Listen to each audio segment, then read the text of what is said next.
Bismillahirrahmanirrahim. Bismillahirrahmanirrahim. Assalamualaikum warahmatullahi wabarakatuh.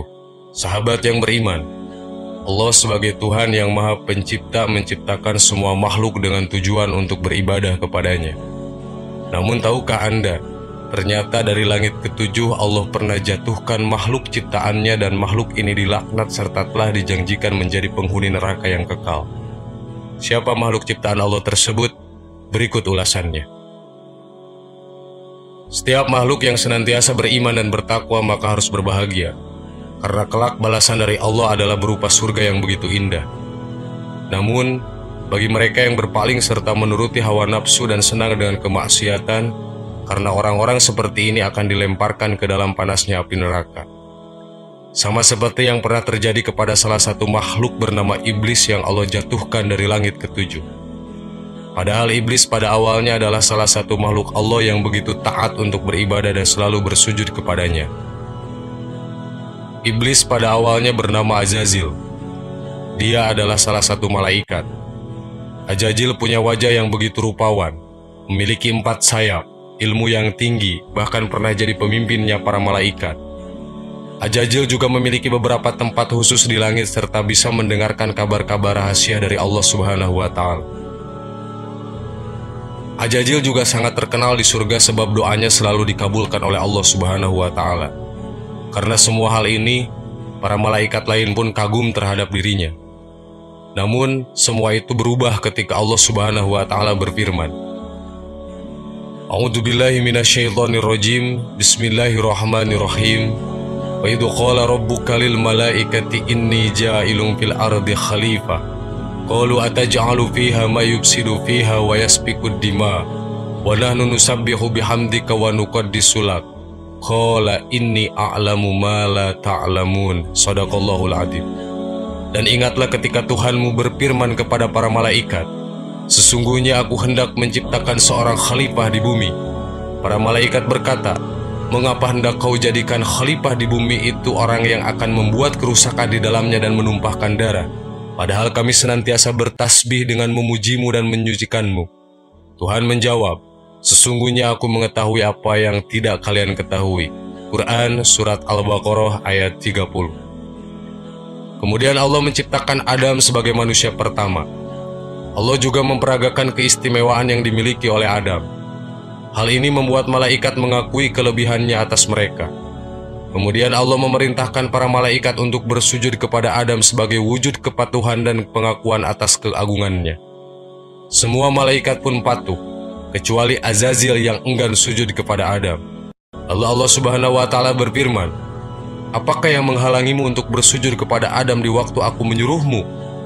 Menjawab Iblis, saya lebih baik daripadanya. Engkau ciptakan saya dari api, sedang dia engkau ciptakan dari tanah. Quran Surat Al-A'raf ayat 12. Mendengar Azazil tersebut, Allah kemudian berfirman, turunlah kamu dari surga itu, karena kamu tidak sepatutnya menyombongkan diri di dalamnya.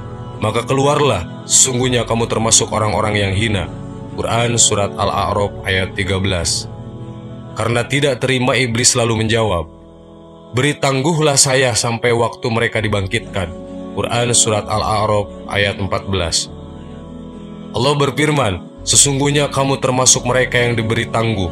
Quran Surat Al-A'raf ayat 15. Iblis menjawab, karena engkau telah menghukum saya tersesat, saya benar-benar akan menghalang-halangi mereka dari jalan engkau yang lurus. Quran Surat Al-A'raf ayat 16. Kemudian saya akan mendatangi mereka dari muka dan dari belakang mereka, dari kanan dan dari kiri mereka, dan engkau tidak akan mendapati kebanyakan mereka bersyukur atau taat. Quran Surat Al-A'raf ayat 17. Allah Subhanahu wa Ta'ala berfirman, keluarlah kamu dari surga itu sebagai orang terhina lagi terusir. Sesungguhnya barang siapa di antara mereka mengikuti kamu, benar-benar aku akan mengisi neraka jahanam dengan kamu semuanya. Quran Surat Al-A'raf ayat 18.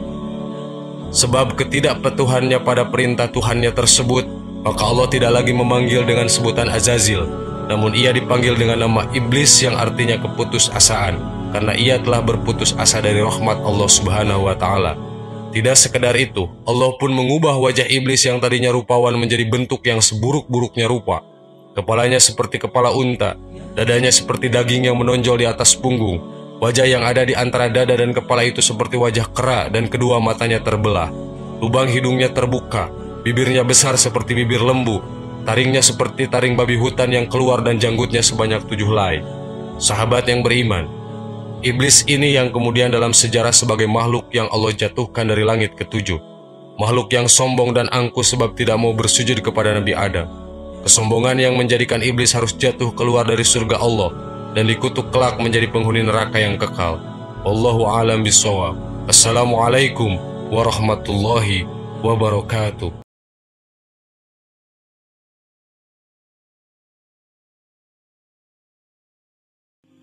Bismillahirrahmanirrahim. Assalamualaikum warahmatullahi wabarakatuh.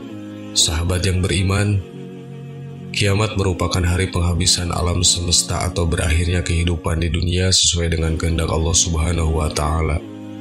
Tidak ada yang mengetahui kapan pastinya kiamat tersebut akan terjadi. Allah hanya memberitahu kita mengenai tanda-tanda datangnya hari kiamat yang harus diwaspadai. Gunung-gunung berjalan, langit terbalik dan bumi bergoncang. Orang yang hamil akan melahirkan bayinya. Orang yang menyusui lupa pada anak yang disusuinya. Anak-anak jadi ubanan, matahari mengalami gerhana, manusia lupa diri dan setan pun bingung.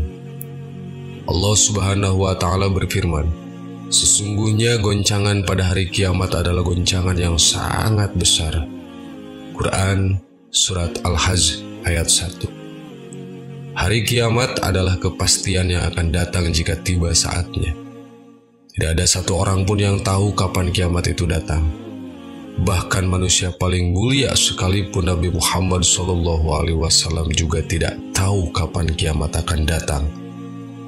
Ketika datang hari itu, maka tidak ada seorang pun yang bisa bersembunyi menghindari kiamat. Begitu juga dengan iblis yang sering melakukan dosa semasa hidupnya. Pada hari kiamat kelak, semua makhluk yang bernyawa akan mengalami kematian dan tidak ada satupun yang bisa menyelamatkan diri. Lantas, bagaimanakah dengan makhluk ciptaan Allah lainnya seperti para iblis? Apakah mereka akan mati pula saat hari kiamat itu tiba?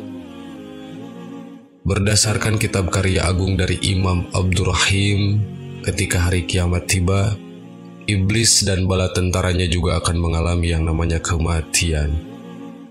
Lalu bagaimana proses sakaratul maut yang akan dialami oleh iblis? Berikut informasinya. Allah Subhanahu wa Ta'ala berfirman, hai malaikat maut, sesungguhnya aku menciptakan bagimu sebanyak bilangan orang-orang yang pertama sampai yang terakhir sebagai pembantu. Dan aku menjadikan untukmu kekuatan langit dan bumi. Dan sesungguhnya hari ini aku memberimu pakaian kemurkaan. Maka turunlah dengan kemurkaanku dan cambukku pada iblis yang terlaknat. Maka timpakanlah kematian kepadanya dan bawalah padanya pahitnya kematian orang-orang dari yang pertama sampai yang terakhir dari manusia dan jin dengan berkali-kali lipat. Dan bawalah besertamu 70.000 malaikat Jabaniyah, beserta setiap malaikat sebuah rantai dari neraka lazza. Lalu malaikat maut memanggil para malaikat untuk membuka pintu-pintu neraka. Maka turunlah malaikat maut dengan rupa yang sangat menakutkan dan menyeramkan. Setelah sampai di hadapan iblis, malaikat maut menangkapnya hingga pingsan. Iblis menjerit dengan jeritan yang seandainya seluruh penghuni langit dan bumi mendengarnya, maka pingsanlah mereka sebab jeritan iblis tersebut. Seperti yang diketahui bahwasannya iblis dan bala tentaranya meminta keringanan kepada Allah Subhanahu wa Ta'ala agar ditangguhkan kematiannya hingga hari kiamat kelak. Saat hari kiamat kelak, iblis akan mengalami saat-saat yang begitu menyakitkan. Tatkala kiamat tiba, maka itu akan menjadi saat-saat yang sangat menyakitkan ketika malaikat maut mendatanginya dan mencabut nyawanya dengan sangat kasar sekali. Pada saat hari kiamat nanti, malaikat maut akan membentak kepada iblis, berhentilah kamu iblis laknatullah, rasakanlah kepedihan kematian sebagaimana yang dirasakan oleh orang-orang yang engkau sesatkan dalam beberapa abad selama engkau hidup, dan inilah hari yang ditentukan oleh Allah Subhanahu wa Ta'ala terhadap kamu. Maka kemanakah kamu hendak lari? Maka larilah iblis ini ke arah timur, dan ketika sampai di timur, malaikat maut sudah berada di sana. Iblis pun berlari ke arah barat, dan malaikat maut pun sudah berada di sana. Kemanapun iblis lari, maka malaikat maut selalu ditemuinya. Di saat inilah iblis merasa begitu ketakutan. Ia mencoba berlari untuk menghindari malaikat maut tersebut, namun kemanapun iblis itu menghindar, malaikat maut selalu saja bisa menemukannya. Lebih ringan cahaya daripada api antara bahan pembuatan malaikat dan iblis, sehingga malaikat selalu lebih cepat daripada kecepatan iblis. Tidak ada satu tempat pun yang bisa dijadikan sebagai persembunyian pada saat hari kiamat kelak. Kemudian iblis mencoba lari ke makam Nabi Adam alaihissalam dan berkata, "Karena kamulah aku mendapat laknat." Dalam sekejap, malaikat maut telah sampai terlebih dahulu di hadapan iblis. Kemudian iblis bertanya, "Minuman dan siksaan apakah yang akan ditimpakan terhadapku?" "Kamu akan diberi minum dari neraka lazza. Siksa yang kamu terima serupa dengan siksa ahli neraka, tapi berlipat ganda." Mendengar ucapan malaikat maut tersebut, iblis pun jatuh berguling-guling ke tanah sambil menjerit sekuat-kuatnya. Ia kemudian berlari-lari ke arah barat, ke timur, dan akhirnya sampai ke sebuah tempat di mana dia pertama kali diturunkan. Lalu malaikat Zabaniyah menurunkan gentolan, menarik dan menikamnya dengan tombak. Maka iblis itu pun mengalami naza, atau proses pencabutan nyawa, dan sakaratul maut yang teramat menyakitkan. Pada saat itu, bumi bagaikan bola api karena dikerumuni oleh malaikat Jabaniyah yang menikam dengan bebatuan dari neraka, sehingga iblis merasakan siksa sakaratul maut yang amat sangat pedih dan menakutkan. Pada saat itu dipanggillah Nabi Adam alaihissalam dan istrinya Siti Hawa agar melihat iblis sekarat. Nabi Adam alaihissalam lantas memanjatkan doa, "Ya Allah, sesungguhnya Engkau telah menyempurnakan nikmat-Mu kepada kami." Demikianlah informasi mengenai sakaratul maut yang akan dialami oleh iblis dan bala tentaranya pada hari kiamat kelak. Meskipun iblis memohon ampun kepada Allah, mereka tidak akan pernah diampuni karena telah ingkar kepada perintahnya.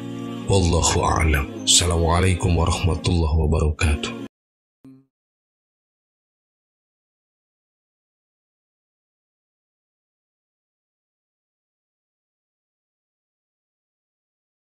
Subhanallah walhamdulillah wa la ilaha illallah wallahu akbar.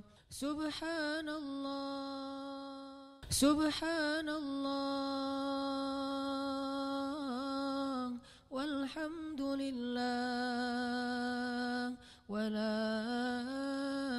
ilaha illallah wallahu akbar. Subhanallah.